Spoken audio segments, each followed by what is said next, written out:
What's up, Sam?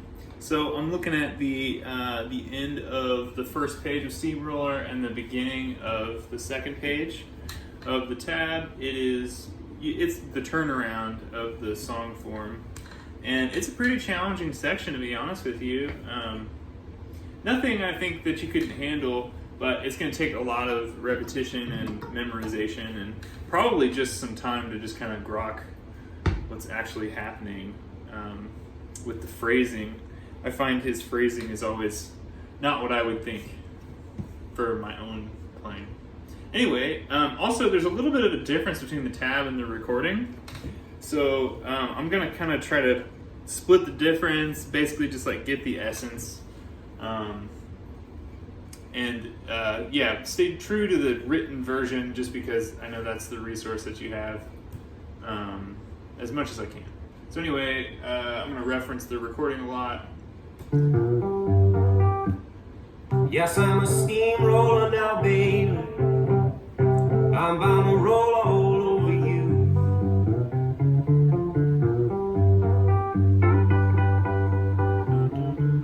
I'm gonna inject your soul with some sweet rock and roll and shoot you full of rhythm and blues.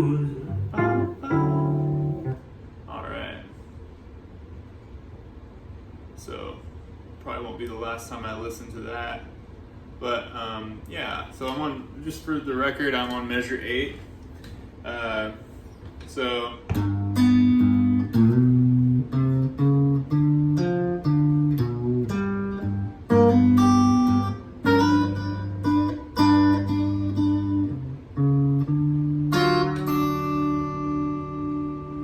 now I'm on measure 10.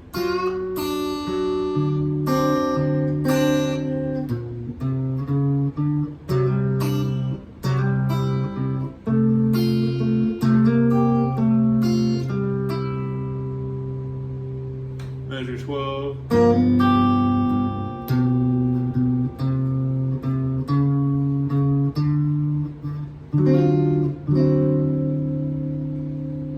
Yeah. Not sure how that looked on camera. I tried to center my guitar so I wouldn't have to think about it. But yeah, I'll try and get through this as best I can. So basically the first chord of this is E. So he's just playing the root note of E, first string on G. I'm just using my thumb and index. And then that is just a slide with my ring.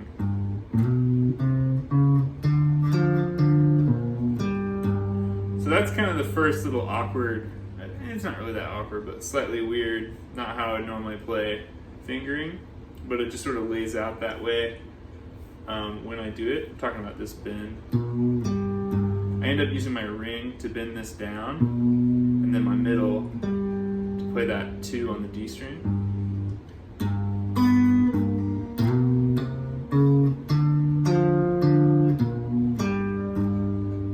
Yeah.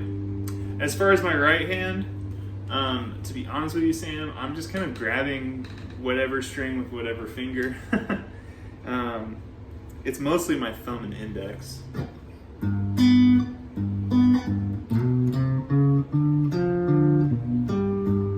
This isn't like pattern playing, you know. So you can, there's less rules about it because you're really just playing a melody or a riff. It's sort of whatever gets the job done.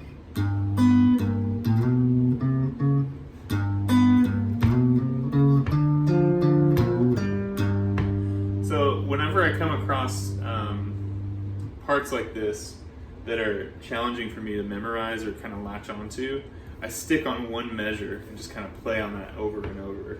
I think I've got this first measure 8 down now.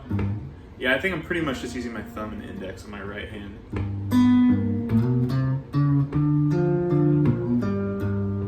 Cool. So let's move on to measure 9. The opening part, I'm using thumb and index to pinch.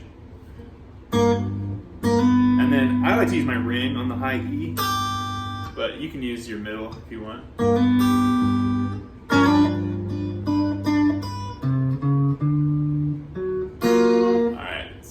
this is the major difference between the tab and the recording.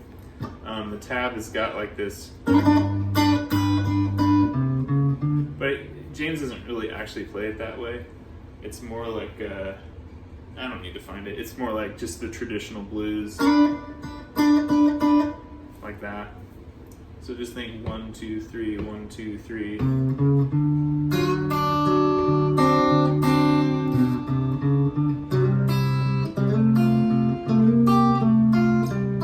Hey, that's the best I've played that. All right. So anyway, back to measure 9, bottom of page 1. So the first, I guess you could say like the first couple notes, the first 2 E string, open E string hits with your thumb. Think of that as like one phrase, like that.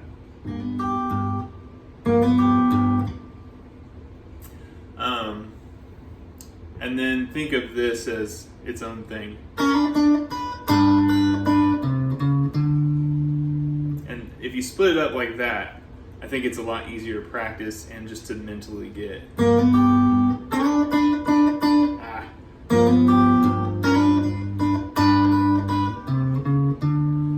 So there you go.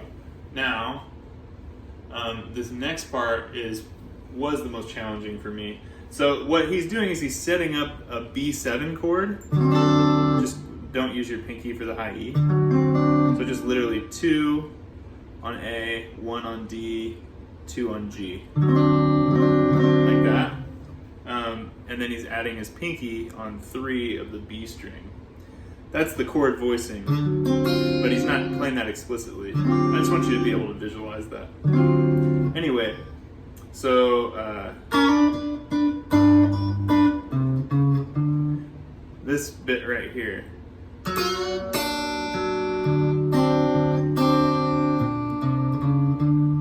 So what's going on is we've got kind of the first half of this. This is the end of measure 9 into measure 10.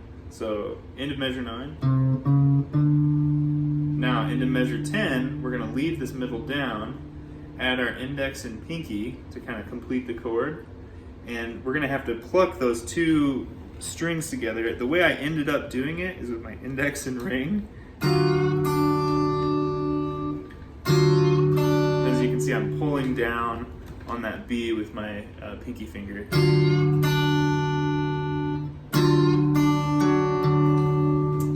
So I'm using 2 fingers there, index, ring on B, index on D.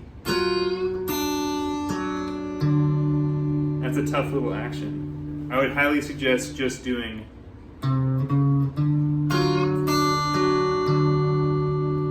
getting better at that. And then when you feel comfortable, add in.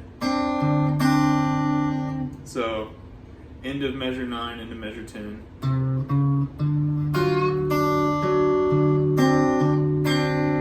Like that. Okay. I'm kind of nearing the end of my time in the lesson here, so I'm going to try and wrap this up real quick. The next part actually is pretty easy. So now that you've got the tough part down,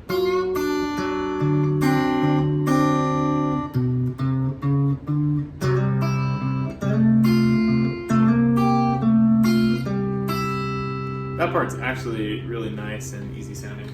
Or it's easy when you get the shapes. So it's an A7 chord. Now I'm on measure 11, I think. Yeah, measure 11. So we have an A7 chord, and then we go into this this shape. It's like an A minor 7, or like half of a C chord or something. But it's open 4, open 3. It's a beautiful sounding chord. And then 5/5 is that same A7 shape as this, but we just are moving it up 5 frets past the capo. So this part, measure 11, it's really just this chord, this. It's the same. You're only fretting the same 2 strings the whole time.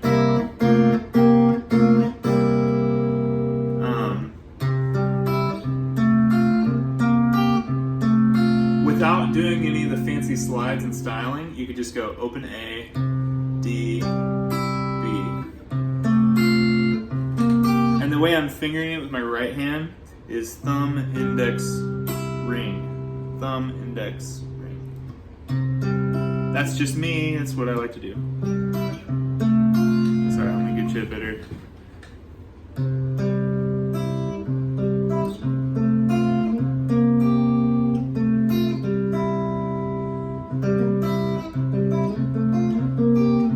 And all he's doing is he's adding in a little slide with the left hand.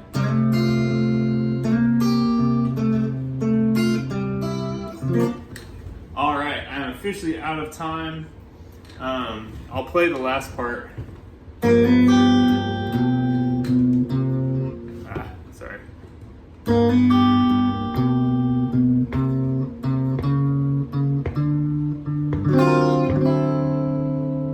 There you go. All right, I'll try and play all of it. It'll be broken up because I have to scroll, but.